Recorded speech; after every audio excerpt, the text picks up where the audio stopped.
aula, eu aviso a vocês. Tá, bom, beleza. Nesse momento aí a gente está gravando a aula. O capítulo de hoje é o capítulo 15 do nosso livro-texto e o tópico é captação de recursos, tá certo? E aí nós vimos na aula passada o custo ponderado de capital, né? Custo médio ponderado de capital, né? Ou em inglês o VAC, tá? Que é o quê? Que é a média ponderada das fontes de financiamento. E aí quais são as fontes de financiamento? Eu posso tanto aqui pegar recurso do lado do passivo, que a gente chama de capital de terceiros,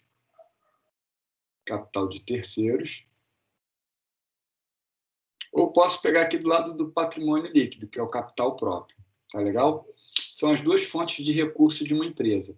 E aí, pessoal, capital de terceiros é dívida bancária, tá certo? É o banco ir lá, a empresa ir lá e pegar emprestado no banco, tá certo? E capital próprio?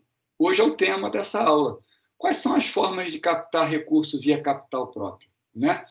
E aí, pessoal, essa aula é um pouquinho diferente das tradicionais. Ao invés de eu usar um PowerPoint e mostrar tudo o que tem no livro, eu fiz uma seleção dos melhores vídeos, obviamente da B3, né, vídeos técnicos, que abordam sobre esse assunto, porque o capital próprio, a forma de captação, é um assunto eminentemente prático. E o livro que faz no capítulo é dizer que existe venture capital, investidor anjo, a IPO, oferta pública de ações, né? Que são as formas de captação, que é você conseguir sócio no mercado. E aí eu acho que mais rico do que ler PowerPoint é mostrar os vídeos explicativos dos próprios órgãos e dos agentes que são envolvidos nessas operações. Fica uma aula muito mais rica, tá? E é uma das aulas até que eu mais gosto de ministrar, porque se aprende muito, né? Quem não conhece o tema, a melhor forma é por vídeo, nesse caso, né? E aí, pessoal, eu já coloquei lá na plataforma, tá? Nossa, os links, tá? Eu vou pela ordem aqui dos links, ele tem uma ordem, tá? Eu vou passar, são 6 vídeos, tá? Eu vou pela ordem aqui, passar o primeiro, depois o segundo, o terceiro, tá bom? Deixa eu compartilhar minha tela. Então, vamos abrir aqui. E aí, pessoal, o meu microfone vai estar aberto, né? Qualquer dúvida do vídeo, pode falar. Ou pode anotar, acabou o vídeo, eu tiro dúvida. Pode ser assim também. Vê o vídeo, no que não ficou claro, a gente já tira a dúvida, tá? Deixa eu compartilhar minha tela. Bom, nesse momento aí vocês estão vendo minha tela compartilhada, tá? Então, é esse arquivo que eu já joguei lá na plataforma, vídeo, captação de recursos, e vamos ver o primeiro, tá? Então, deixa eu expandir aqui a minha tela, botar aqui no YouTube, como de ver. Esse é o primeiro vídeo.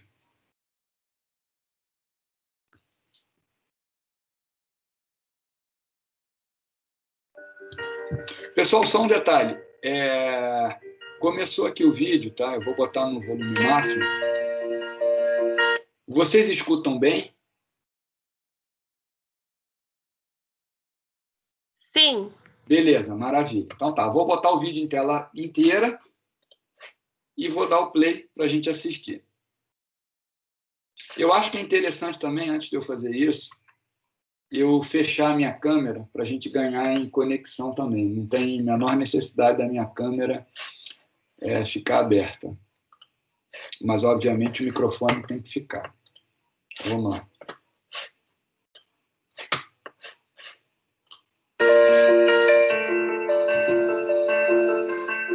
Existe aqui uma bolsa moderna, uma bolsa que funciona e que tem credibilidade.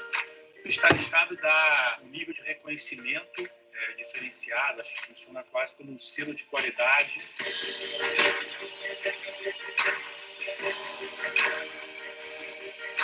Se nós não tivéssemos aqui no Brasil uma bolsa efetivamente consistente e confiável, não seria possível montar um negócio desse. Não consigo sequer imaginar a possibilidade das empresas atuarem sem o fomento do mercado de capital.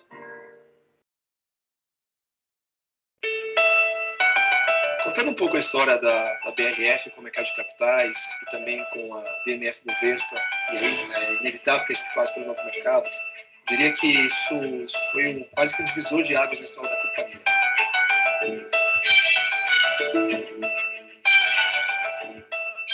Sejam muito bem-vindos a esta comemoração que marca a estreia da Linux na nossa bolsa. A abertura de capital foi quase que o coroamento desse processo, um processo que durou 5 anos, desde o primeiro momento onde a gente pensou em fazer essa abertura de capital até o dia que realmente chegou ali na festa, na Bovespa. Então a gente sente muito orgulho, sim, de ter feito esse IPO. Nós somos a empresa líder no setor de calçados e artigos esportivos na América Latina, com um crescimento consistente, continuamos a crescer, e esse crescimento todo foi lastreado, começou lá atrás, exatamente com o fomento aí da abertura do capital. A economia brasileira evoluiu muito nos últimos anos, nosso mercado de capitais evoluiu muito, e você está listado de permite estar muito próximo e aderente a toda essa evolução. É por isso que a gente tem muito orgulho de ter crescido junto das empresas no mercado de capitais brasileiro. O Brasil tem grandes desafios pela frente, como, por exemplo, ampliar e modernizar a infraestrutura do país. E o mercado de capitais tem um importante papel a desempenhar para enfrentarmos e vencermos esses desafios. A história conta a verdade. As companhias que abrem o capital e que têm uma gestão coerente com uma companhia de capital aberta, as companhias sempre crescem muito mais rápido do que aquelas que não abriram ou que não tiveram acesso ao mercado de capitais. Aqui nessa casa, em 19 de julho de 2007, nós estávamos lançando o nosso IPO, nível 2 de governança corporativa, com a captação, nem vou falar o número aqui, mas para nós um valor desproporcional do que a gente pudesse imaginar. Nós tínhamos 44 mil estudantes, cerca de 45 mil estudantes em 2007, quando fizemos o IPO, e hoje nós temos mais de 500 mil estudantes. O nosso EBITDA, o nosso lucro operacional aumentou mais de 10 vezes, a companhia hoje opera em 16 países, a gente tem investido de uma forma significativa só no mercado brasileiro. Nos últimos anos foram quase 8 bilhões de reais. São diferentes companhias, eu diria, comparável. Primeiro que a gente tinha a Perdigão, em 2006, faturando 5 bilhões. Nós temos hoje a BRF, que é uma líder global no que faz, fatura quase 29 bilhões de reais. E teve seu valor de mercado multiplicado por 20 vezes nesse período. É com orgulho que hoje somos uma companhia que tem um valor de mercado superior a 2 bilhões e 200 milhões de reais. 4 vezes o que valia em outubro de 2017, quando abrimos o nosso capital.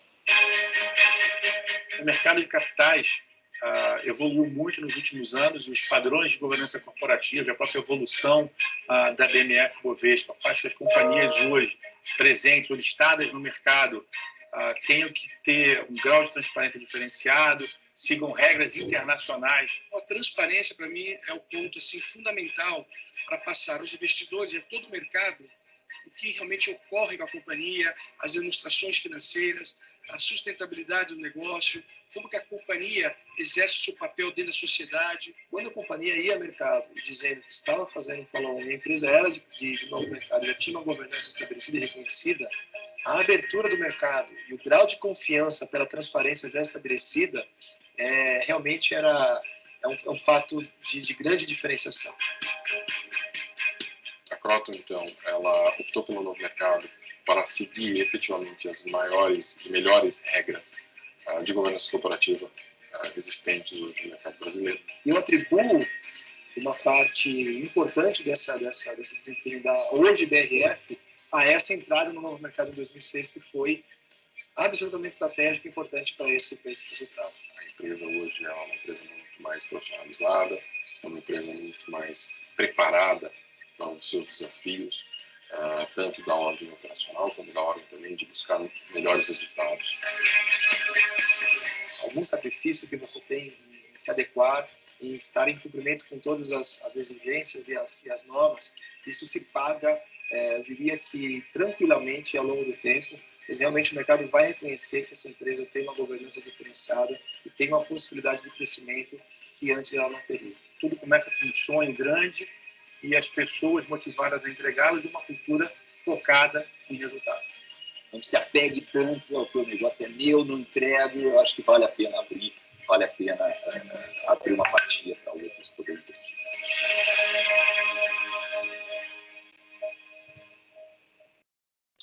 Pessoal, esse então é o primeiro vídeo, tá? Primeira coisa que eu abro aí para vocês. Alguma dúvida com relação a esse vídeo especificamente? Por que as empresas que estão na Bolsa de Valores podem estar na Bolsa de Valores? Desculpa aí, pessoal, entrou automático aqui. Voltando à minha pergunta, alguma dúvida específica, né, com relação a esse vídeo?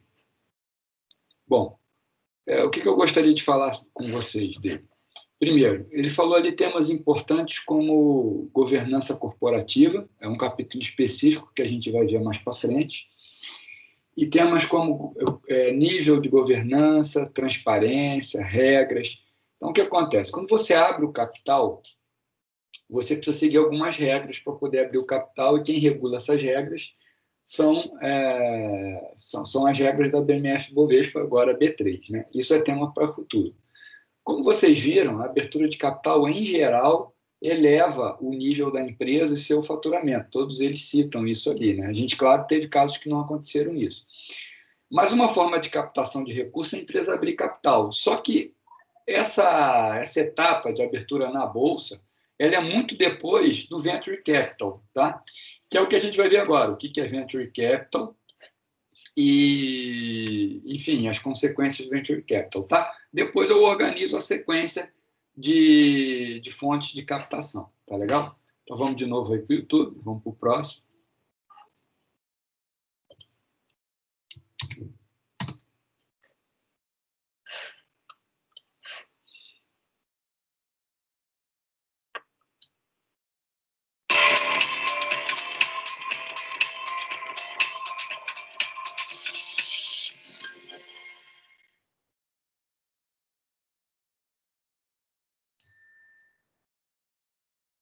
I certainly believe that banking is undergoing a fundamental transformation. First of all, banking holds many different types of business lines. There's obviously checking accounts, there's lending, there's payments, and so on and so forth. There's also savings. I believe that certain parts of banking as we know it now will be unbundled and will be taken away from banks and will be prosecuted and done by either startups or big technology firms. And in that process, banking will change. Now, will banks die?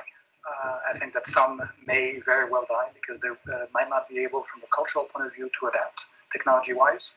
However, will all banks die? That's probably not the case, a little too extreme. There will be banks that adapt and adapt very, very well to compete in the future.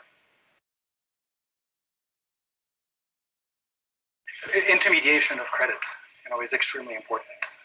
I don't believe that what we have seen enabled by the internet in other parts of our economy will happen exactly the way that it has happened in banking. So, for example, the internet allows for winner takes everything or winner takes most, like Amazon, for example, in retail, or Facebook from the social network and social media perspective.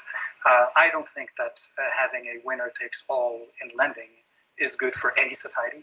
It's too much of a systemic risk. So if we already think that some banks are too big to fail and we have to protect them because else it would be too much of a cost to society, thinking that they would be replaced by only one technology company that would do all of banking would be even more catastrophic. So from that perspective, probably transformation and evolution as opposed to all must die or all will die.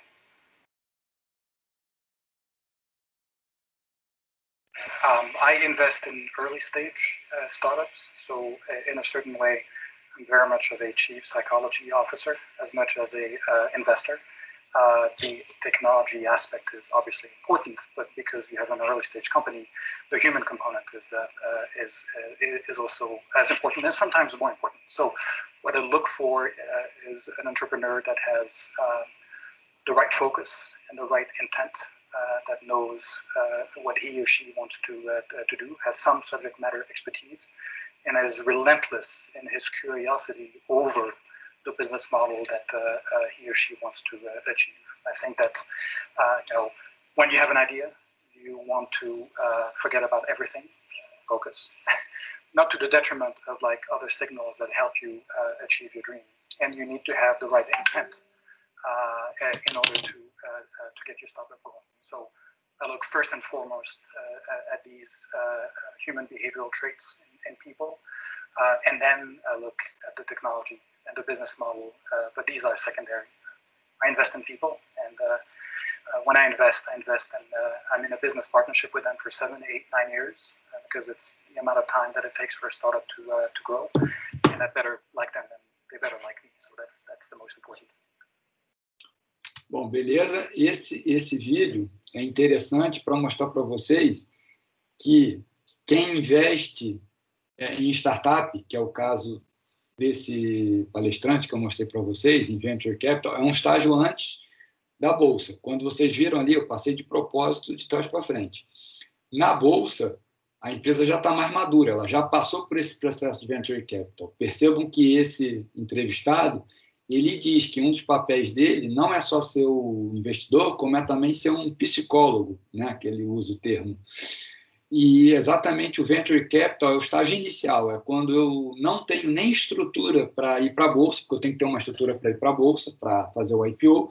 Eu estou ainda muito no estágio inicial, ele fala que ele investe em startup no estágio inicial. A gente ouve falar muito o termo também investidor anjo, né?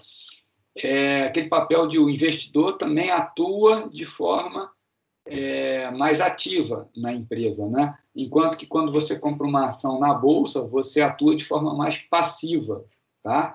Então, outra forma de captação de recursos que vem antes do IPO é o Venture Capital. Tá legal, pessoal? Alguma dúvida? Então, vamos para o próximo. Quem não tiver dúvida aí, só falar, tá? Ou que quiser alguma colocação, acrescentar alguma coisa aí, só falar. Vamos lá. Posso dar uma dica de investimentos que pode melhorar seus resultados com total segurança e que você consegue colocar em prática imediatamente, mas já te digo.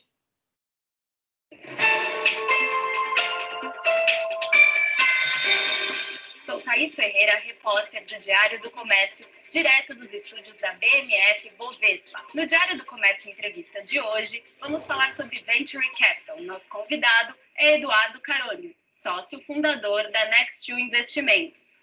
Eduardo, como que a gente pode definir o que é Venture Capital? Quando a gente fala de Venture Capital, a gente está falando de uma categoria de investimento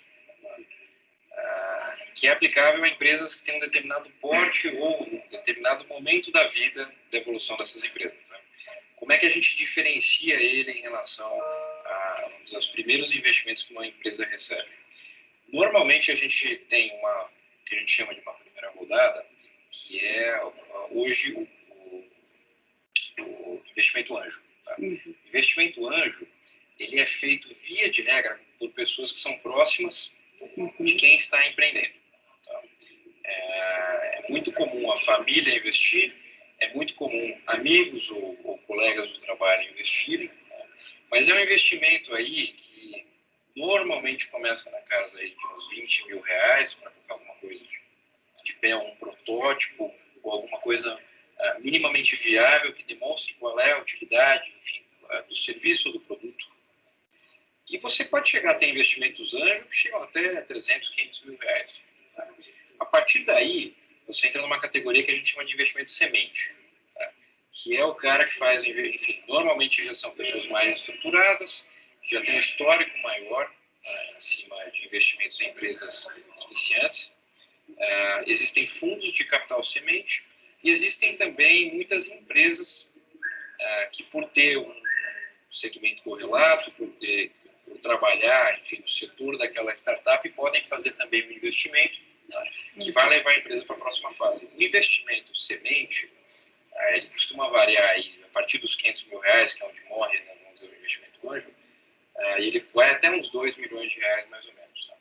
Daí em diante, quando a empresa já tem um objeto, ou seja, um produto ou um serviço, já tem uma vida, já tem uma equipe, muitas vezes você já tem receita e você já tem empresas que atingiram break-even, ou seja, a gente costuma brigar, empresa que já consegue pagar as próprias contas, né? Já saiu da casa dos pais e consegue pagar as próprias contas. E aí você entra no Venture Capital. Os investimentos podem começar na casa de 2 milhões de reais. E aí você tem investimentos do volume mais variado possível. Isso depende muito do uso do recurso. Mas, enfim, aí são outros 500. E qual é o perfil da empresa que os investidores de Venture Capital mais procuram hoje? Existe um setor que existe uma procura maior? Tem gosto para tudo, tá? Tem gostos muito pessoais. Você tem empresas que criaram áreas que a gente chama de corporate ventures. Então, uma empresa do setor de, sei lá, de tecnologia na área de saúde, tá? Pode criar uma área interna para fazer investimento de venture capital em startups da área da saúde. Hoje, se você for olhar para o mercado como um todo, né, e aí tem um pouco de moda também, né, tem perspectiva, mas também tem um pouco de moda. E tem uma moda agora? Tem. Hoje acho que a fintech está um pouco mais na moda, né? As empresas, as startups do segmento financeiro estão um pouco mais na moda. Assim como há pouco tempo atrás o crowdsourcing foi uma coisa que estava mais na moda, enfim, que é quando você consegue compartilhar serviços na internet. Então, se você tem uma demanda específica aqui no Brasil, mas tem pessoas em qualquer lugar do mundo que podem prestar esse serviço para você, você colocar isso na internet, você disponibiliza esse serviço para o mundo todo. Isso é o crowdsourcing. Isso já esteve muito mais na moda, hoje já é um setor um pouco mais consolidado. A fintech hoje ela tá num processo de criação de empresas, de consolidação, mas tem alguma coisa em comum entre todos esses negócios, e até quando se fala de grandes empresas como Uber, enfim, boa parte dessas startups elas estão atingindo clientes insatisfeitos. Então, se você, e eu acho que boa parte dos brasileiros é insatisfeita com o seu banco, é uma ótima oportunidade de você dar uma opção melhor para o cliente, né, com menos custo, com menos tarifa, com atendimento mais personalizado, tá, do que você, enfim, continuar com o teu atendimento do banco. Se você é mal atendida no teu banco, se você é mal atendida num táxi, se você é mal atendida por um prestador de serviço, de cara já é uma oportunidade de mercados que são consolidados, então tem um grande potencial de crescimento de volume de negócios, e você não precisa ter um grande potencial de crescimento do setor em si, você pode brincar de rouba-monte. Então tira cliente do banco, tira cliente de corretora, tira cliente de uma série de lugares, oferece um serviço mais direto, mais eficiente, mais digital, porque todo esse povo novo que está vindo aí, os universitários hoje, os profissionais amanhã, são pessoas que têm uma cabeça e funcionam de forma muito mais digital. São pessoas que não vão mais numa agência bancária, né? São pessoas que usam muito menos os serviços que existem hoje e querem cada vez mais estar na internet. O mesmo telefone acho que está perdendo um pouco da função, né? Coisa engraçada, mas você usa o seu telefone para joguinho, para a internet e para aplicativos. Para falar com as pessoas, acho que o fato está reduzindo bastante. E qual é o momento ideal para uma empresa procurar esse tipo de investimento? A gente falou das três faixas, né? A startup pura, que é aquele cara que tem eventualmente um PowerPoint, ele vai falar com família e amigos, né? Isso, enfim, no momento que ele conceber a ideia de produto ou serviço. O seed, normalmente, é quando você já tem o conceito comprovado. Então, eu tenho um produto ou um serviço que ele tem demanda. Você não precisa ter uma empresa lucrativa ou grande, mas você já tem um clientezinho aqui, outro ali, você está fazendo uma prova de conceito do que é o teu produto ou o teu serviço. Tá? E o Venture Capital, via de regra, você já tem que ter um pouco mais de estrutura, até porque são aportes maiores, né? E é fundamental você saber qual é o uso do dinheiro. Não adianta você pegar 3 bilhões de reais e você queimar com marketing, com uma série de coisas que podem trazer algum resultado, mas não talvez a forma mais eficiente. E como que uma empresa pode se preparar para receber esse tipo de investimento? Olha, lidar com o investidor tem algumas bases. Eu acho que a principal base é transparência, qualidade de informação e um bom relacionamento. Tá? Então, você ter os seus números em dia, você ter os seus indicadores em dia, você saber quantos usuários você tem, você saber coisas básicas, né? Como, por exemplo, uma métrica que a gente olha muito, que a gente chama de custo de aquisição de cliente. Né? São basicamente suas despesas comerciais divididas pelo número de clientes que você ganha no mês. Você sabe que para cada cliente que você vai trazer para dentro, você precisa gastar 15, 20 reais, por exemplo. Tá? Neste caso, você tendo as suas métricas, você tendo o seu conceito, fica muito mais claro você virar para o investidor e falar assim, olha, eu preciso de R$1 milhão para conseguir 5 mil clientes, por exemplo, enfim, o número que seja, e com esses 5 mil clientes você vai ter uma receita média de XYZ. Você consegue ter muito mais estrutura na hora de pedir dinheiro, você precisa ter seus indicadores em dia, seus números em dia, boas projeções, e você precisa também oferecer transparência e governança, né? Então, fornecer informações com uma periodicidade razoável para o investidor, manter seus números atualizados, mandar para ele. E é importante também, depende obviamente da fase, mas você tem que dividir decisões. Essa é uma grande diferença de você ter uma empresa própria para ter uma empresa de investimento.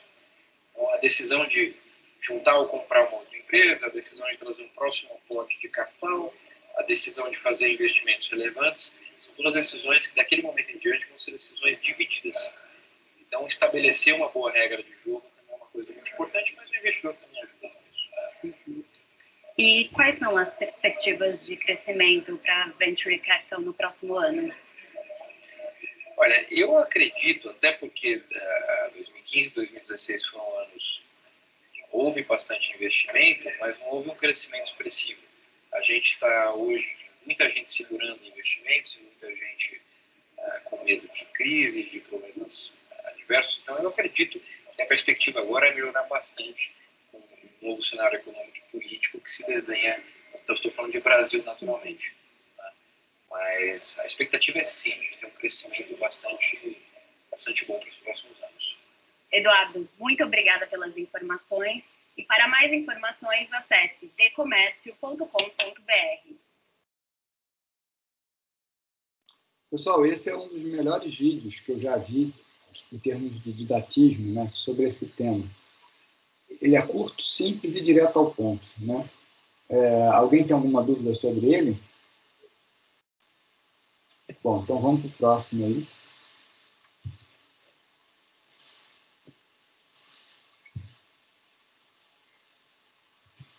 Deixa eu dar uma olhadinha ali se alguém está falando no chat alguma coisa, porque de repente eu nem estou olhando o chat. Deixa eu ver ali. Não, chat não, nós estamos em 10. Que coisa, né, gente? Muito pouco. Estou estranhando aí tão pouca gente, mas tudo bem. Só vem diminuindo o número de pessoas aí na aula. Né? Vamos lá. É o calor, senhor. O povo vazou. Pode ser que seja isso mesmo. Espera aí, só um minutinho. Eu acho que tem relação com o clima mesmo. Eu acho que tem. Vamos lá, vamos para o próximo agora, pessoal. Esse vídeo é mais comercial, tá? Mas é interessante também, eu coloquei porque, apesar de ser comercial, ele é interessante para vocês entenderem qual é o momento da empresa quando ela está pensando em Venture Capital. O Banco Central do Brasil cotou a taxa Selic em 5% ao ano.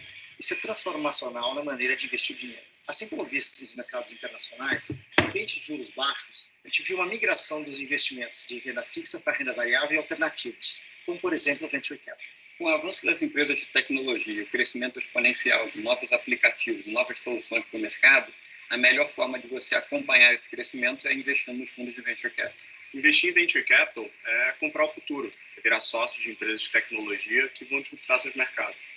Nos últimos 10 anos, a gente vivenciou uma mudança estrutural no mercado. Se você pega as 10 companhias mais valiosas do mundo em 2008, 6 delas eram ligadas a petróleo. 10 anos depois, 7 das 10 mais valiosas do mundo são empresas de tecnologia. Essa mudança estrutural de mercado gera um novo ambiente de negócios. Assim como a revista The Economist afirmou, data is the new oil. Essas empresas têm passado cada vez mais tempo privadas, antes de abrir seu capital em bolsa. Nesse período, essas empresas têm um crescimento relevante nos seus valuations. Para o investidor acessar essas oportunidades, precisa investir antes do IPO dessas companhias. Eu acho que o principal desafio desse novo cenário é encontrar qual vai ser a empresa que vai ter a tecnologia certa para se transformar num próximo unicórnio. Uma das principais vantagens do mercado privado é que o empreendedor consegue escolher o seu sócio, procurando os principais gestores para ajudá-lo nesse processo de crescimento. E é essa estratégia que o investidor precisa buscar, investir em fundos de Venture Capital. A tecnologia já é parte das nossas vidas. Ela revolucionou a forma como a gente se comunica, como a gente se locomove, como a gente se entretém. Chegou a hora de fazer parte do portfólio de investimentos também. Pessoal, aqui fica mais claro que o Venture Capital é muito mais arriscado que o IPO, porque é no momento que a empresa está iniciando, né, o seu processo. e geralmente com uma métrica financeira ainda incipiente. Então, é totalmente de risco. Vejam que quem investe em venture capital, investidor anjo, ele espera disruptura, né? Ele espera investir, ali o próprio site fala, né, o vídeo de unicórnio. Unicórnios são empresas que valem mais de 1 bilhão, né? Se você entra no IPO, você já perdeu esse bonde, tá? E aí, o que eu quero dizer com isso? Quem for investidor anjo da Pets, por exemplo, deve estar agora feliz de estar participando do IPO da Pets, né? Então, o Venture Capital é antes, mas por conta disso é muito mais arriscado, tá? Vamos para o próximo, que eu não falei Pets à toa, né? Tem uma razão de ser, que é o seguinte.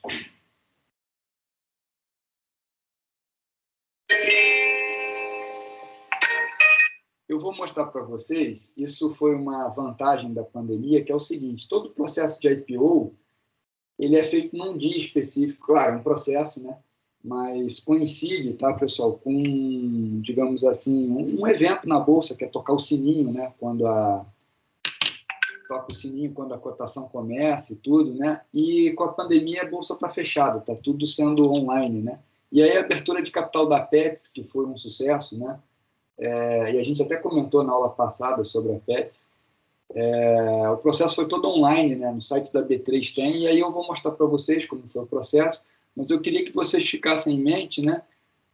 Quem participou de Venture Capital na Pets, como não está hoje, né? A Pets foi para um segundo momento, que agora é o IPO. Então vamos assistir esse, tá? Se vocês entrarem no canal do YouTube, deixa eu mostrar aqui para vocês, tá?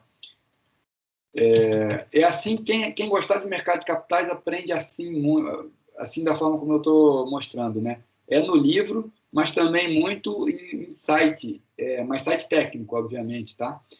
Vale a pena se inscrever no canal, tá? Da B3, ó, eu, por exemplo, sou inscrito. Se você clicar lá no canal, você consegue ver todas as empresas e todos os IPOs que tiveram. Você vem aqui em vídeos, ó lá. Teve o IPO da Pets, o IPO da Aura, da Estapar, da Ambipar, da Priner. Você entra aqui, ó, em vídeos, ele ordena ali, você consegue ver todos, né? Teve o de uma gaúcha aqui há pouco tempo também, quer ver? Vou procurar aqui. Que é o tocar a sinetinha, né? Ring the Bell, também é o nome do evento, né? Mas, enfim, Quero, que é o IPO da B3, né? A loja gaúcha aí, Quero, né? Enfim, tem todos os eventos aí de IPO, você consegue ver aqui no próprio site da Bolsa. Eu escolhi para mostrar para vocês, que eu achei bastante informativo, o IPO, né? A oferta pública de ações da Pets.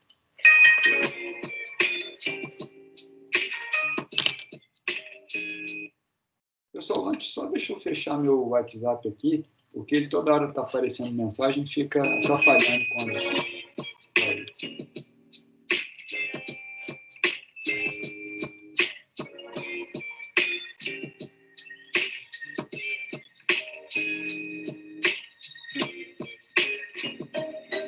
Bom dia, sejam bem-vindos. Eu sou Vanessa Costa, jornalista e apresentadora, e vou conduzir a comemoração transmitida por nossas redes e que marca a chegada da Pets na B3, a Bolsa do Brasil. Lembrando que estamos seguindo todas as orientações de segurança e higiene indicadas pelas autoridades. A nossa equipe está trabalhando de máscaras, com o distanciamento e fazendo a higiene das mãos sempre que possível. Faça o mesmo por aí você também. Para começar, nós vamos ver um vídeo com uma mensagem que o CEO da B3, da Bolsa do Brasil, o Gilson Finkelstein, deixou para vocês. Bom dia, Vanessa. Bom dia a toda a família Pets. Não pude estar presente aqui ao vivo, devido a um compromisso já assumido, mas fiz questão de deixar essa mensagem ao Sérgio e a todo o seu time, à equipe da Warburg Pincus, aos novos acionistas e a todos que nos acompanham nessa transmissão.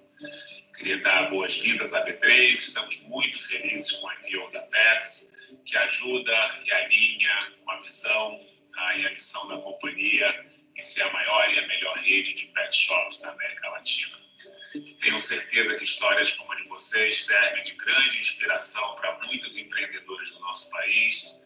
São exemplos como esse que o Brasil precisa para crescer.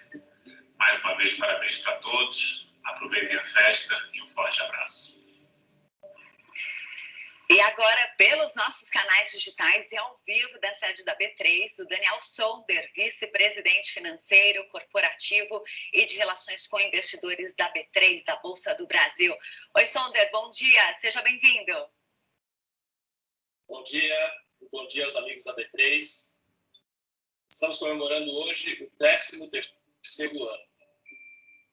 Temos tido a alegria de receber aqui na B3, nos últimos meses, empresas de diferentes tamanhos e setores que têm buscado a abertura de capital na Bolsa para captar recursos. E entre essas operações, os IPOs de empresas de varejo, aquelas que têm marcas fortes, que moram no coração das mentes dos seus clientes, sempre tem um sabor um pouco diferente. No caso da Petz, estamos falando de uma marca associada à saúde e bem-estar dos nossos melhores amigos. E isso gerou bastante expectativa nas redes sociais e na imprensa nas últimas semanas, trazendo uma energia especial para esse IPO. A Petz é a primeira empresa do segmento de pet shops a ter as suas ações negociadas na B3. Fundada em 2002 pelo Sérgio Zimmermann, a companhia tem 110 lojas espalhadas em metade dos estados do Brasil. Tem uma ampla rede de hospitais veterinários e centros de estética animal e, além disso, promove a adoção de cães e gatos. E com os recursos desse IPO, a Petz planeja construir novos pontos de venda e hospitais e fazer investimentos em tecnologia. Tudo isso para atender um mercado em pleno crescimento, já que o Brasil é o quarto maior mercado de pets do mundo. Aqui na Bolsa de Valores, a gente tem recebido cada vez mais investidores interessados em ações. Em especial, o crescimento do número de pessoas físicas atuando na Bolsa nunca foi tão forte. No nosso momento econômico, baixas taxas de juros estimulam isso. Mas o cenário macro não é suficiente. Para os investidores em ações, tanto do antigos, o mais importante é poder entender e participar de histórias empresariais de sucesso. E quando se trata de empresas que atuam diretamente com os consumidores, essa relação se torna ainda mais tangível no mercado. O Brasil sempre teve um grande espírito empreendedor. E agora, cada vez mais, os empresários têm se sentido estimulados a buscar o mercado de capitais para viabilizar o crescimento de seus negócios. O nosso papel aqui na B3 é tornar possível que esses empresários de grande visão e energia possam encontrar aqui investidores, tanto locais como internacionais, grandes e pequenos, que se dispõem a embarcar nessas histórias empresariais, oferecendo financiamento para o seu crescimento. Isso empurra o desenvolvimento do Brasil e a formação de poupança. E poder participar disso honra muito a B3. Queria aproveitar para agradecer o trabalho dos coordenadores dessa oferta, então BBA, Santander, Bank of America, JP Morgan e BTG Pactual, além dos escritórios de advocacia e os demais profissionais que se dedicaram muito para colocar em pé mais essa transação.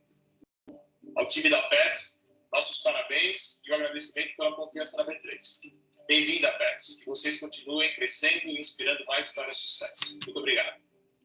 Obrigada, Sonda. Já volto a conversar com você. Agora nós vamos assistir um vídeo que mostra a trajetória da Petz. Vamos acompanhar.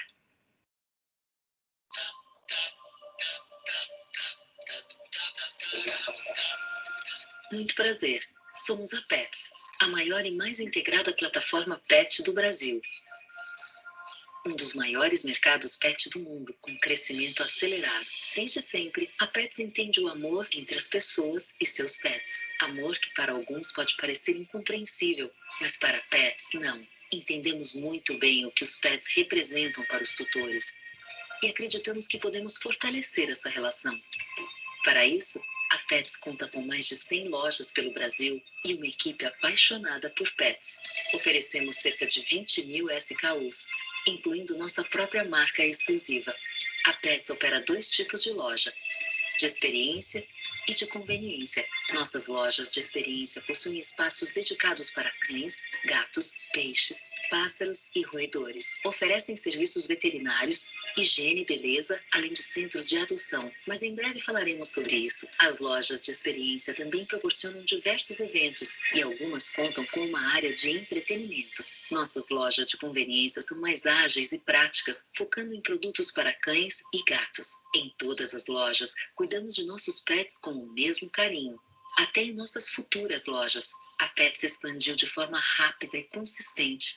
Antes de abrir uma unidade, avaliamos fatores como tamanho do mercado, microlocalização e retorno sobre o capital investido. Assim, a Petz continua crescendo de um jeito inteligente. A comunicação omnichannel é o centro de nossa estratégia, interligada à expansão da rede em todo o Brasil. Os clientes decidem se preferem comprar na loja física, no site ou pelo aplicativo. Nossa performance omnichannel é referência no Brasil e no mundo. Os tutores também escolhem como receber o produto, na loja, por entrega ou programa de assinatura. Para garantir o melhor serviço, integramos nossa cadeia de suprimentos online e offline. Além disso, temos uma plataforma OMS proprietária. Até os pets participam da nossa experiência de compra. Em 2019, lançamos a primeira loja online para cães, a Pet Commerce. Através de reconhecimento facial e inteligência artificial, os pets podem fazer suas próprias compras com seus tutores. A saúde dos pets é nossa prioridade. Por isso, temos mais de 90 centros veterinários no Brasil. 7 são hospitais 24 horas em diferentes estados, com tecnologia e equipamentos de ponta. Temos ainda espaços de banho e tosa com especialistas, sempre pensando no bem-estar dos pets. E, claro, dos tutores. A Petz também criou o maior programa de adoção do Brasil. Em parceria com ONGs, ajudamos milhares de pets a encontrar um lar.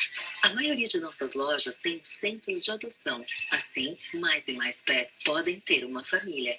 Agora você conhece melhor a Petz. Continuaremos crescendo e oferecendo soluções conectadas para pets em todo o Brasil. Tudo para fortalecer o amor entre os pets e seus tutores e aproximá-los ainda mais. Petz, seu pet center de estimação. E depois desse vídeo fofo, cheio aí de caninos, de gatinhos, de peixinhos lindos e toda essa trajetória e estrutura da Petz, nada melhor do que nós ouvirmos o Sérgio Zimmermann, que é o CEO da Petz e que está online com a gente. Oi, Sérgio, bom dia, seja muito bem-vindo. Bom dia, Vanessa. Bom dia a todos que nos acompanham. 17 de agosto de 2002. Cidade de São Paulo, no Regional do PT, nascia a primeira obra do país. 11 de setembro de 2020, 18 anos se passaram, muitos desafios, muitas conquistas, muitas festas, mas, sobretudo, muito aprendizado. E hoje é dia de agradecer. Agradecer os nossos mais de 4.300 colaboradores. Você trabalha no CP, na nossa rua, ou em qualquer uma das nossas escolas. Muito obrigado. Você é atendente, veterinário, gerente, diretor, todos vocês construíram uma parte muito importante desse. Às vezes, um simples sorriso ao atender o cliente. Um agradecimento aos nossos fornecedores, que desde sempre entenderam o significado da palavra parceria e têm nos ajudado a levar Brasil afora os melhores alimentos, os melhores produtos, os apaixonados por alimentos. Um agradecimento também para os nossos concorrentes, lojas físicas, plataforma digital, que nos obrigam a cada dia ser um pouco melhor. Um agradecimento aos prestadores de serviço que têm possibilitado que a gente espalhe a nossa rede com muita consistência, fazendo obras de muita qualidade. Um agradecimento muito carinhoso às ONGs Brasil afora, que cuidam dos cães e gatos que ainda não têm lar, especialmente as ONGs parceiras do projeto Adote Pets, maior plataforma de adoção de cães e gatos do Brasil. Muito orgulho, porque nós temos a missão do bem-estar animal como centro da nossa estratégia. Um agradecimento especial ao Fundo de Investimentos do AgroPicos, que em 2013 acreditou no nosso sonho de transformar aquelas 27 lojas, espalhar esse sonho por todo o território nacional e levar o nosso melhor serviço e produtos para os apaixonados por animais de estimação. E, é claro, eu não poderia deixar de agradecer os nossos clientes, que têm possibilitado, nesses 8 anos, que a gente entregue serviços e produtos de qualidade. Os especialmente aqueles clientes que, em algum momento, reclamaram da experiência. Essas reclamações nos fizeram ser um pouco melhor. Também falar dos nossos amados cães, gatos, ratos, peixes, roedores, técnicos, todos vocês, a única razão de nós estarmos aqui nesse vídeo. E agora chegou também o momento de agradecer a você, que cuida da sua ordem no IPO e que está participando do voto de confiança nesse dia tão importante. Prometo honrar as melhores histórias do varejo brasileiro, uma empresa com muita governança, transparência, entrega, desafios. Finalmente, dizer também que a minha família foi fundamental no apoio dos momentos mais difíceis da minha vida. Um agradecimento muito especial aos meus 4 filhos, Danilo, Lucas, Pedro, Gabriel. Amo todos vocês. Tudo isso só está acontecendo porque Ele permite. Deus, muito obrigado pelo carinho. Muito obrigado mesmo. Obrigada, Sérgio. Também já volto a chamar você.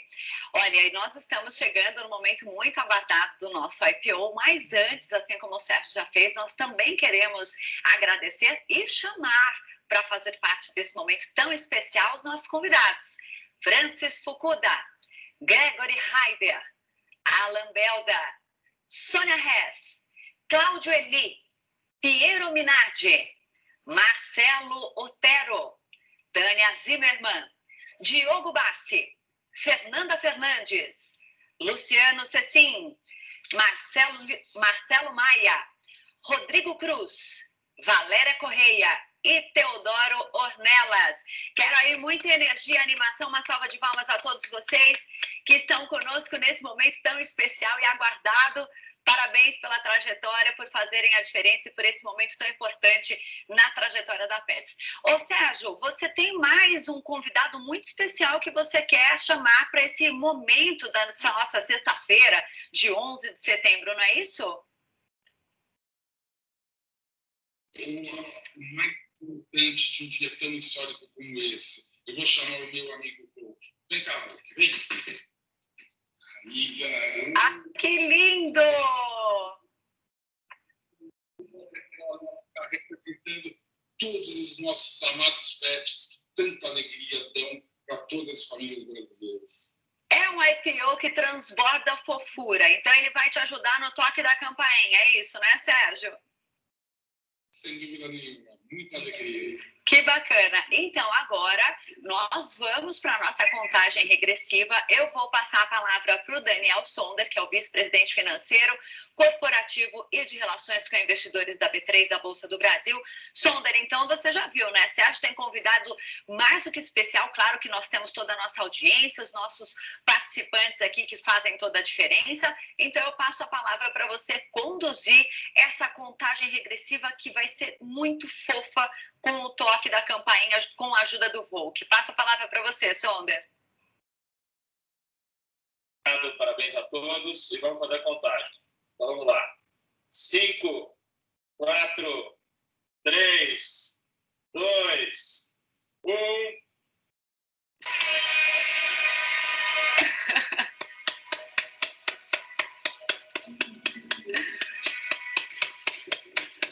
Seja bem-vinda, Pet! Seja bem-vinda à B3, a Bolsa do Brasil. A partir de agora, todos os investidores em uma escala global podem buscar as ações pelo ticker. Atenção ao ticker da ação da Petz, que é o PETZ3, PETZ3, lançadas pela empresa para compor as suas carteiras de investimentos. Nós agradecemos às equipes da Petz, da B3, aos nossos convidados, aos participantes que nos acompanharam pela internet e, claro, ao Volk, com essa participação para lá de especial nesta sexta-feira, 11 de setembro de 2020. Muito obrigada a todos, sucesso, tenham um ótimo dia e até a próxima. Tchau, tchau, pessoal!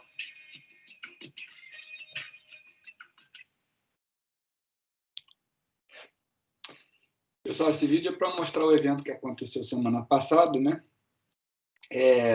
De abertura de capital da Bolsa. Bruna, pode falar. Ah, tá, beleza, eu já fechei o WhatsApp. Era isso, Bruna?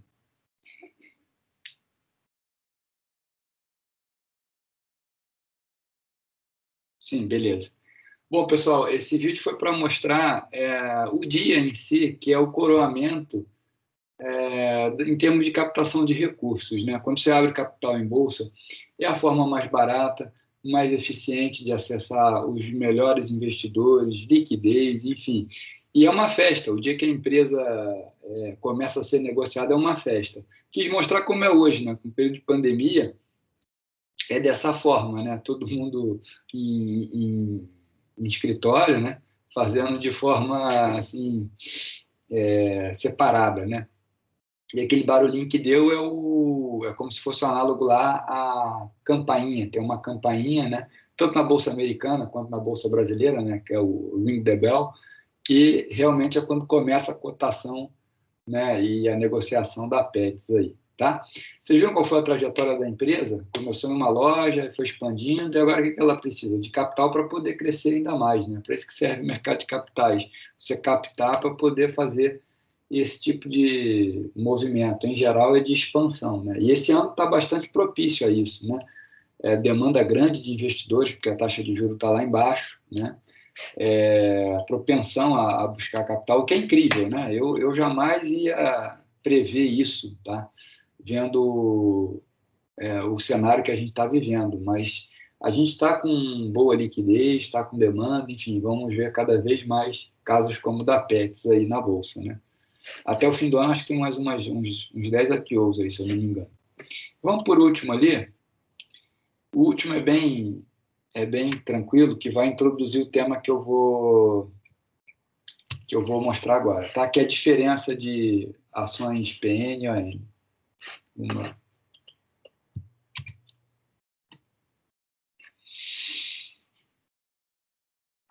A Guide quer saber: quanto vale o dinheiro? Se traz sonhos, vale bastante. Se traz insônia...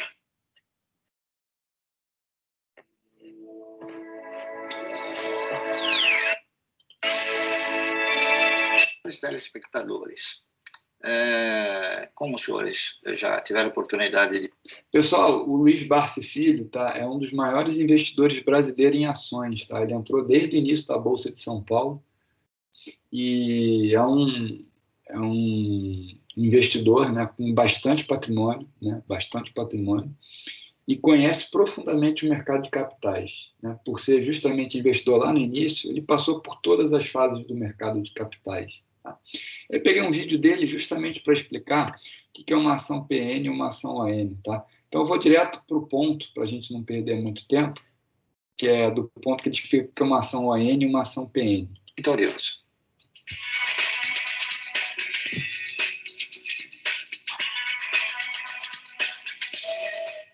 Toda empresa de capital aberto, principalmente, elas estão representadas na sua negociação por dois tipos de ações.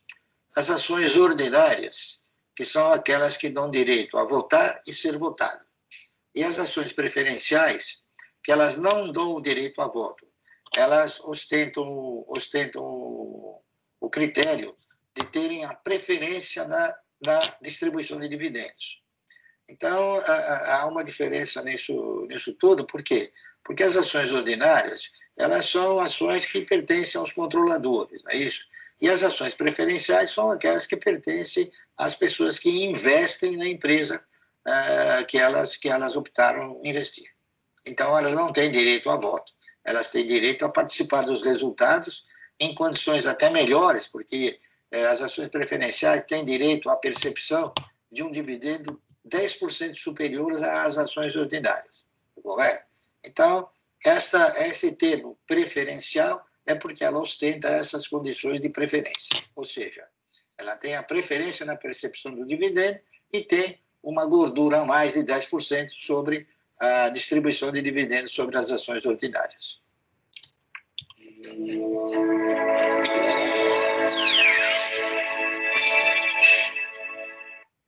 Bom, gente, agora vamos voltar aqui para a nossa tela, né?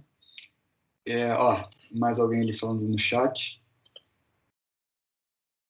Isso, exato. Eu ia falar das Unity agora. Beleza, Gabriel. Boa colocação aí.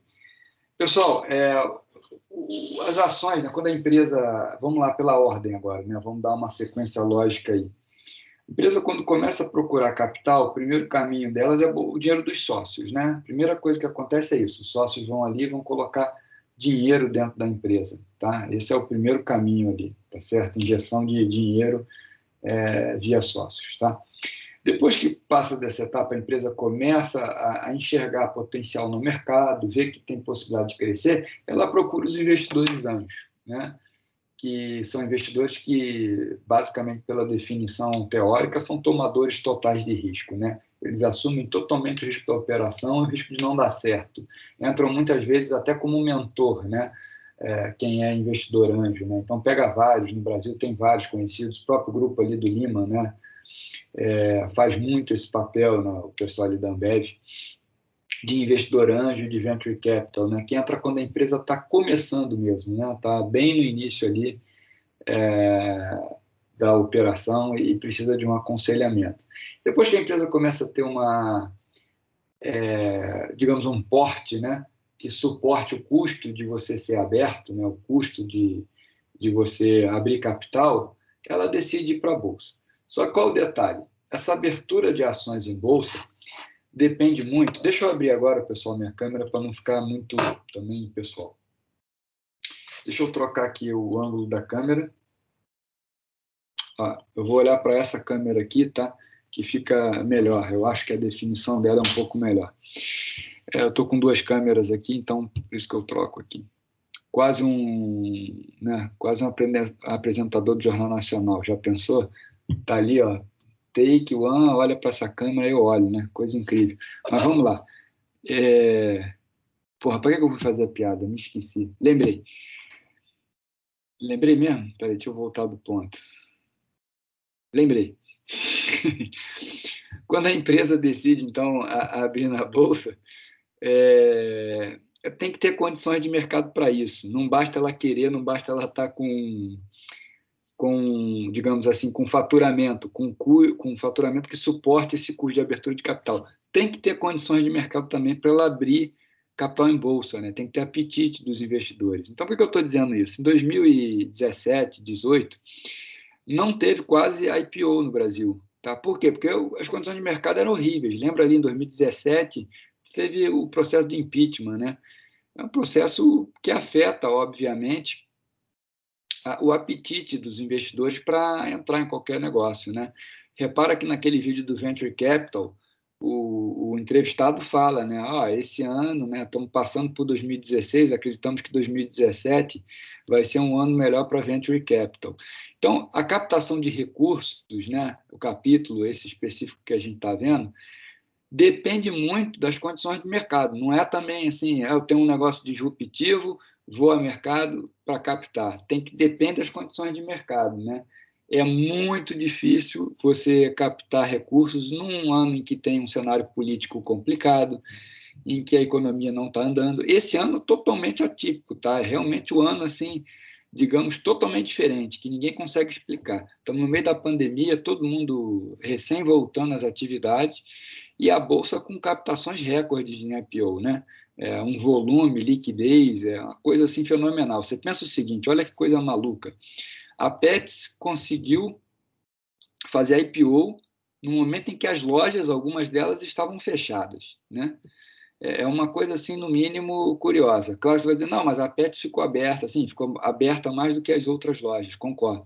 Mas tiveram outras lojas que também abriram capital nesse período, mesmo com loja fechada, né?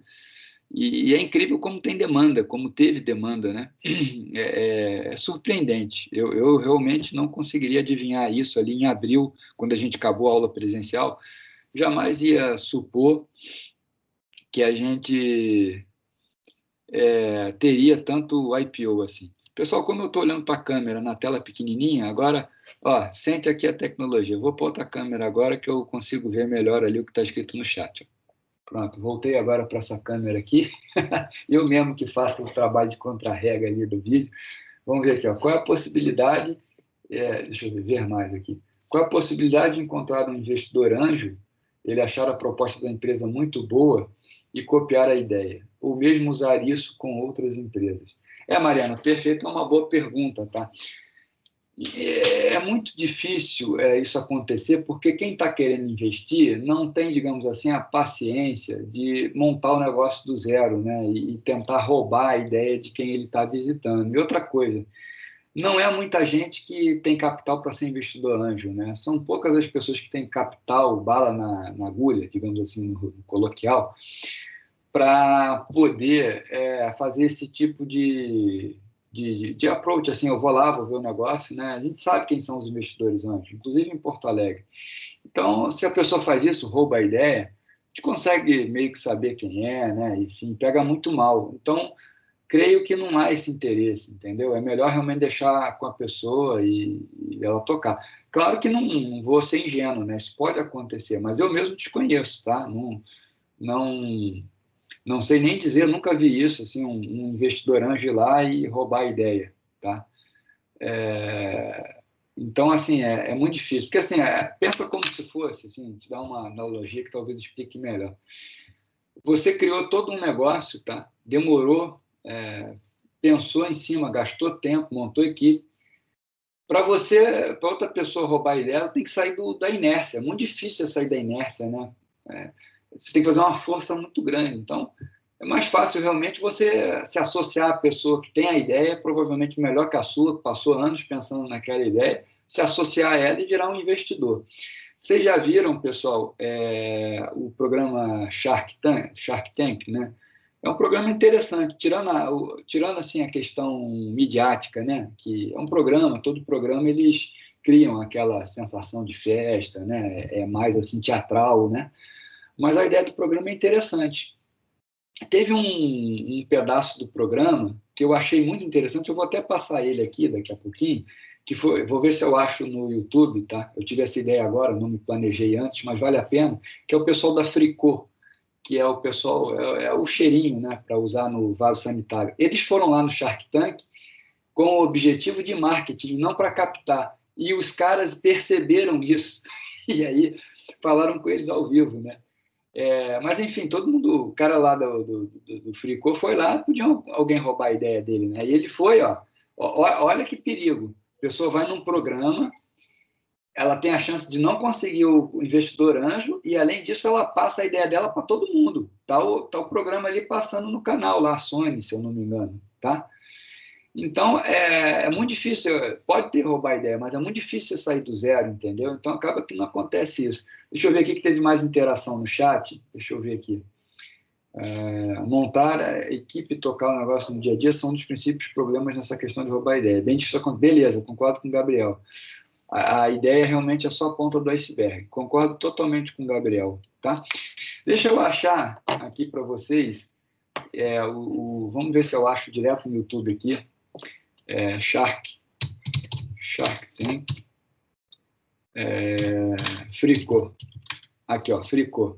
Vamos ver se eu acho que vale a pena assistir, porque o pessoal acaba dando esporro no cara no meio ali do programa. Quer ver? Quer investir na sua carreira gastando pouco? Descomplica, tem uma pós-graduação que você pode pagar. São mais de 100 cursos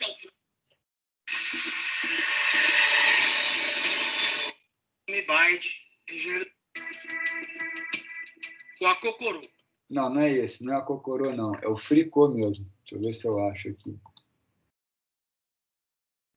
Realmente eu devia ter procurado antes, mas que eu tive a ideia também no meio da aula. Se eu não achar depois, pessoal, não vou ficar aqui perdendo tempo, tá? Procurando. Depois eu caço e mando esse do Fricô. Mas qual foi a ideia? Deixa eu ver, acho que foi aqui. Vamos ver.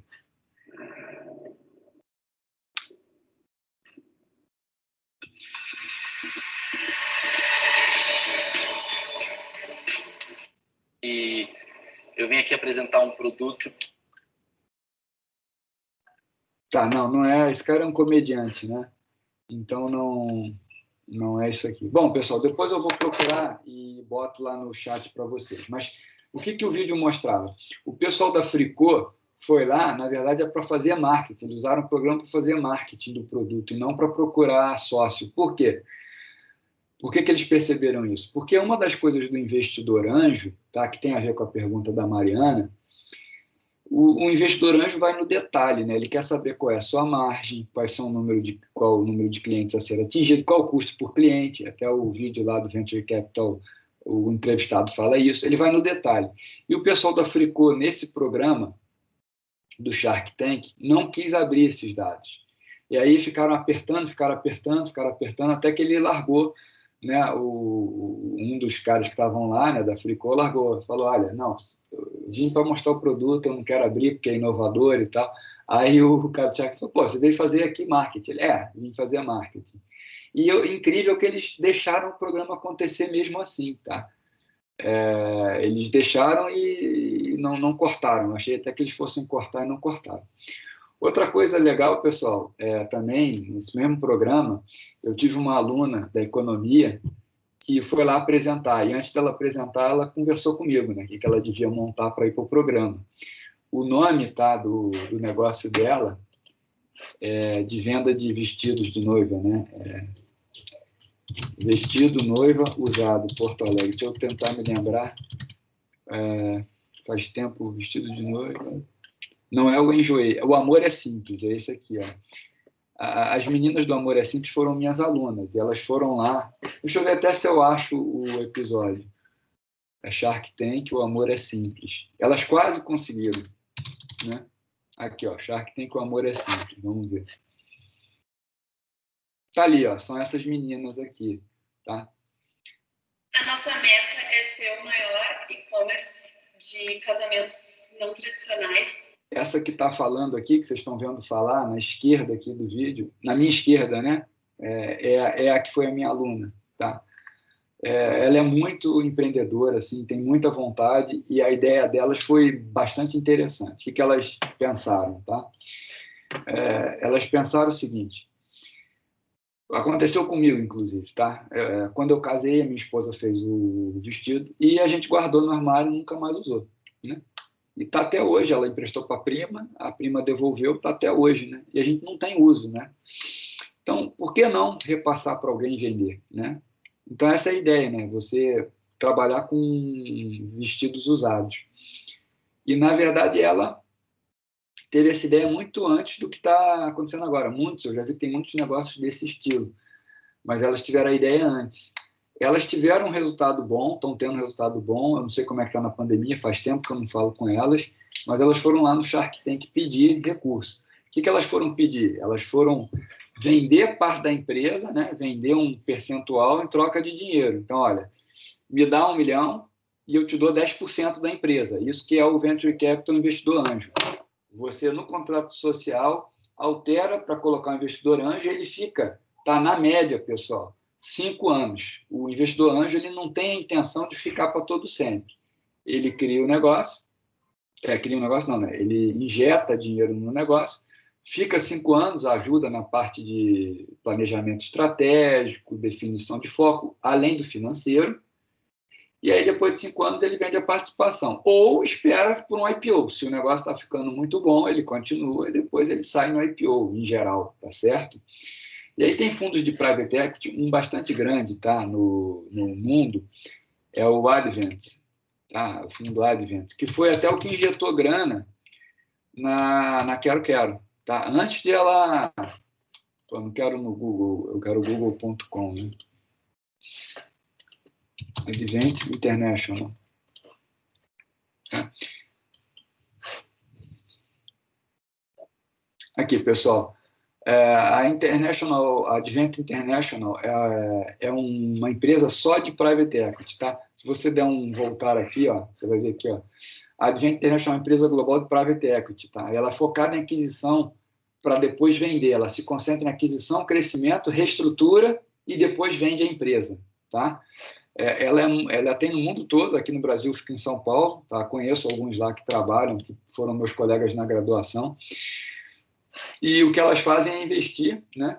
E depois sair, ó, aqui. Elas investiram na EasyBank, ó, tá vendo aqui? Não sei se vocês conseguem ver a notícia. O Nubank comprou a Easy Invest, que é uma plataforma de investimento, né? E o Nubank é um dos fintechs.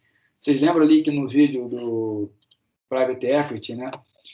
Um dos entrevistados fala, olha, acho que um setor agora que está na moda é fintech. A Nubank é uma, e a Nubank conseguiu dinheiro da Advent International para comprar a Easy Invest, que é a plataforma de investimento. Essa guerra, digamos assim, de banco está só começando. Tá? A gente viu, há 2 meses atrás, a guerra ali XP e Itaú, sendo que o Itaú é acionista da XP, uma coisa muito interessante, os dois brigaram publicamente, um é acionista do outro, né? Até hoje ninguém sabe se foi marketing ou não. Pessoal, agora, ó, de novo aí, jogadinho, ó, meu contra-rega aqui, ó, falou para eu trocar de câmera, troquei de câmera, agora estou olhando para que tem uma iluminação melhor. Porra, toda vez que eu troco de câmera eu esqueço o que eu estava falando. Tá, me lembra, é um efeito colateral, mas deixa eu me lembrar. Porra, me ajuda aí, dá uma palavra-chave aí no chat, o que eu estava falando mesmo? Alguém me ajuda aí?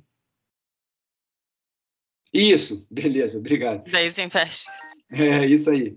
Estava falando da Easy Invest e dessa briga aí do Itaú XP. Ninguém sabe se essa briga foi marketing ou se foi para valer mesmo, né?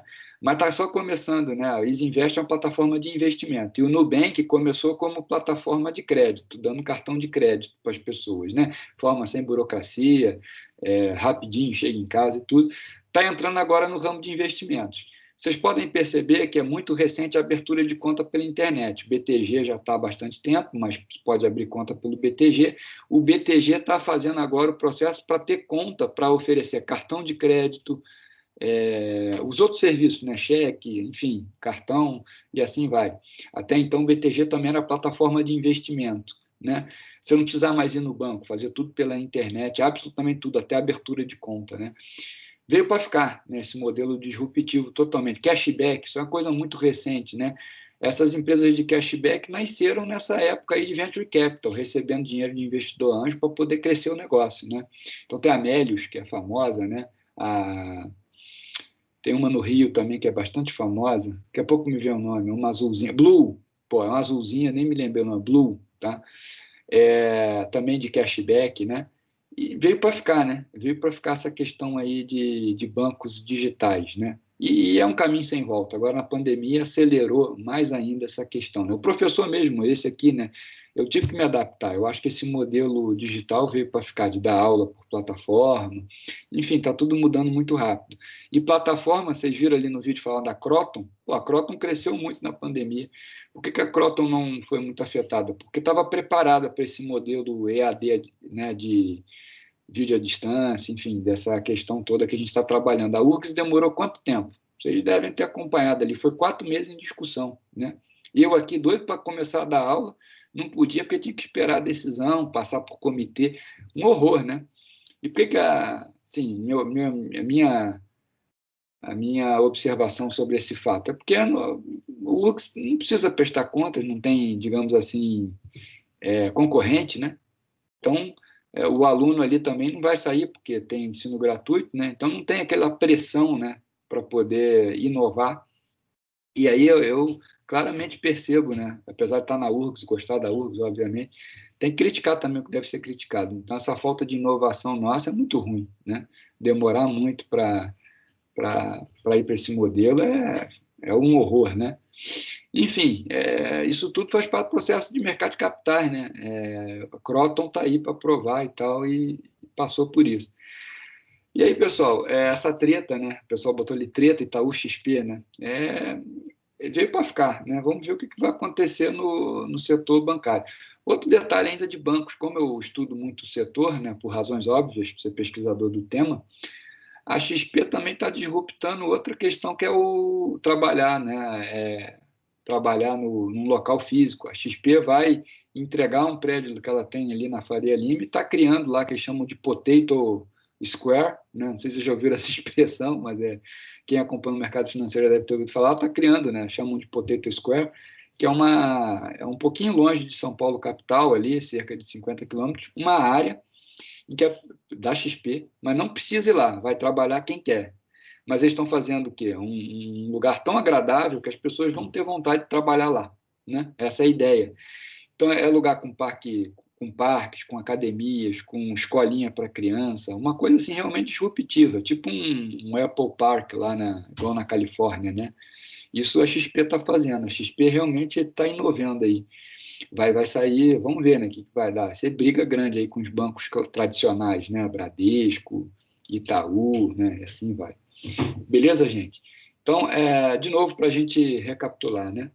Processo, então, de captação é esse. Primeiro, meu dinheiro, aí depois, pô, tô vendo que está tendo sucesso e tal, vou buscar um investidor anjo, até vou usar, o Gabriel está me escutando aí, o Gabriel está na linha, não sei se ele está com o microfone aberto aí, se ele consegue falar. Opa, beleza? Beleza. Gabriel, como tu saiu no jornal e tudo, eu li lá, tu está no processo de captação de investidor anjo, já teve um investidor anjo, enfim, como é que está o teu, para tu ali alavancar o teu app, enfim, como é que tu está fazendo? A gente está 100% bootstrapping ainda, né? Só do nosso bolso mesmo. A gente tem um investidor que é um amigo nosso, né? O Anderson Gil, que ele está bem de olho na gente, né? Está bem interessado em entrar, mas a gente não está procurando no momento. Né? A gente está esperando montar bem o nosso modelo de negócio, né? Para poder fazer um valuation mais aproximado ali, né? Mais certinho, para poder, para daí a gente vai começar a procurar o investidor daí. Provavelmente vai ser o Anderson, ali, um smart money ali, que ele já tá ele já investe no setor de comunicação e WhatsApp, essas coisas, então provavelmente vai ser. Perfeito, Gabriel. Obrigado pela colocação, né? Tu coroa, de certa forma, assim, o que eu estou falando, né? Na prática, né?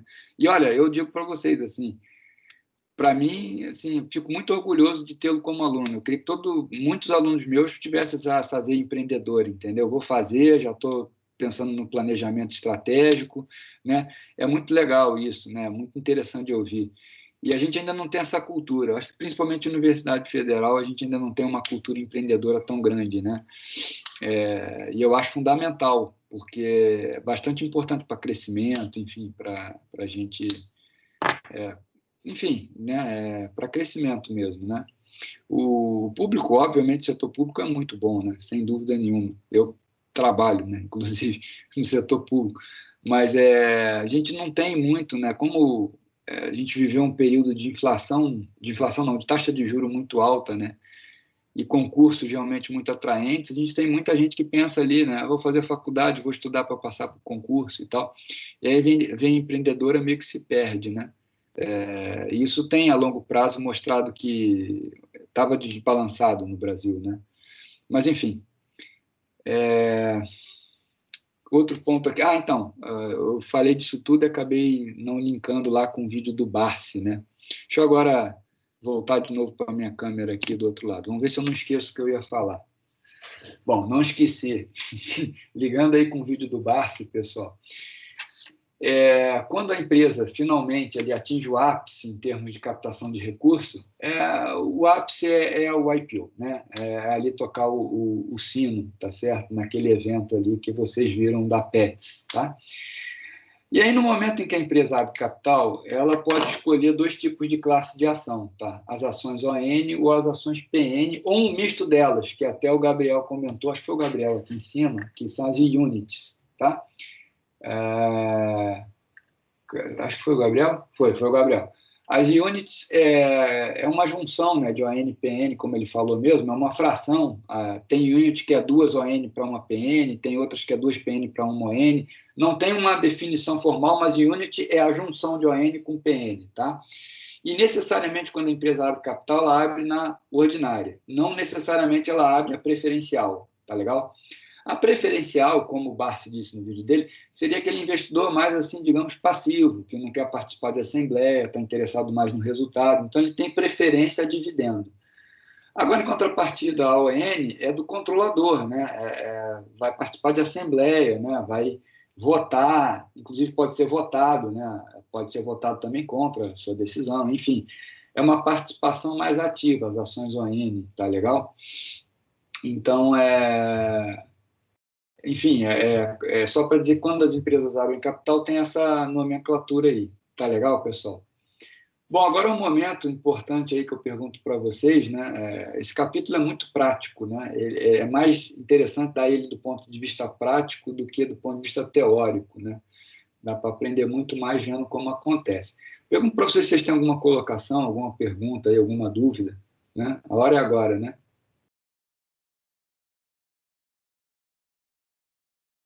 Não, pessoal. Bom, assim, ó, não vou esticar também a aula, porque a gente tem que ir até 8h30, até 9 horas, né? O tema da aula era captação de recursos, né? Então, eu entendo que a gente cumpriu o plano, né? Que é justamente, esse é o nosso papel, né? Cumprir ali o plano.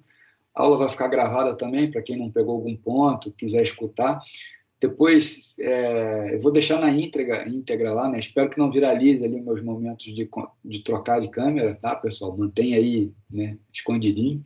Mas, enfim, se viralizar, vai que eu finalmente ganho 1 milhão de inscritos, né? Começa a ganhar dinheiro no YouTube. Vai que, né? Dinheiro nunca é ruim, né? Vai que, né? Mas, enfim, vai ficar gravado lá, daqui a pouco eu jogo no YouTube. E desejo a vocês aí um bom final de semana. Então, sexta, estamos de volta, tá bom, pessoal? Obrigado aí e até a próxima. Beijo, boa noite. Valeu. Tchau, senhor. Tchau, boa noite. Valeu.